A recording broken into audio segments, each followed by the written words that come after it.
Diskutimi për gjininë e volejbollistes Najara Ferreira, klubi që bëri ankesën, dyshojmë për terapi hormonale.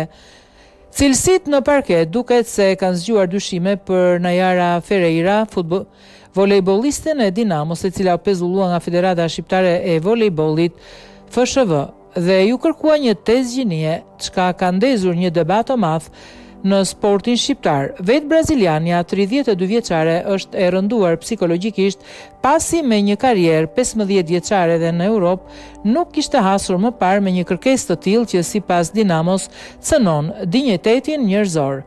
Klubet që denoncuan volejbollisten ishin Pogradeci dhe Vllaznia. Në lidhje me këtë situatë ka reaguar për mediat edhe Dorian Latifllari, drejtori i qendrës multifunksionale në Pogradec.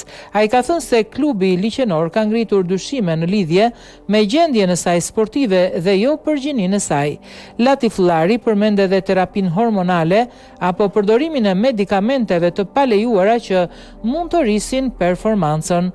Më pas Latifllari shtoi se ankesa ishte bërë përpara ndeshjes që Pogradeci e fitoi në parket kundër Dinamos dhe Ferreira ishte në lojë, ndaj nuk dëshiron që ekipi i tij të sulmohet pa të drejtë për faktin që ndodhet në vendin e parë. Duket se Federata Shqiptare e Volejbollit ka marrë një vendim për pezullim dhe test gjinie jo mbi bazën e ankesës, pasi Pogradeci thekson se ka ngritur dyshime mbi formën sportive të volejbollistes dhe jo gjinisë.